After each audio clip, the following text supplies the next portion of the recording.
இந்த மாதிரி சகோதரிகளே, இந்த நாற்றம் பிடித்த உடம்பை, புழுபுழுத்து போகக்கூடிய உடம்பை, கூடிய விரைவில் அழியக்கூடிய இந்த உடம்பை என்ன பெரிய ஜோடனை பண்ணினாலும் மிஞ்ச போறது ஒண்ணுமே கிடையாது.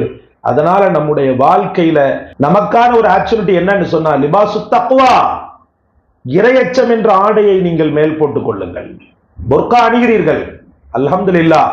போது பெருவாரியாக மக்கள் புர்கா அணிந்து கொண்டிருக்கின்றனர், பெண் மக்கள், சந்தோஷம். ஆனால் அந்த புர்காவில் மாடல்களை நீங்கள் விரும்ப காரணம் என்ன? அல்லாஹ் பாதுகாக்க வேண்டும். படைத்தவன் உங்களை மறைக்க சொல்ல நீங்கள் அதிலேயே மாடலாக, அந்த புர்காவையே மாடலாக்கி பார்ப்பது யாரை ஏமாற்ற? யாரை ஏமாற்ற சகோதரிகளே, சகோதரர்களே? யாரை ஏமாற்ற? கண்கவர் கணவன் உங்களை பார்த்து ரசிக்க விரும்புகிறான் என்று சொன்னால் தனிப்பட்ட முறையில் அவனுக்கு போட்டு அழகு காட்டுங்கள். வேண்டாம்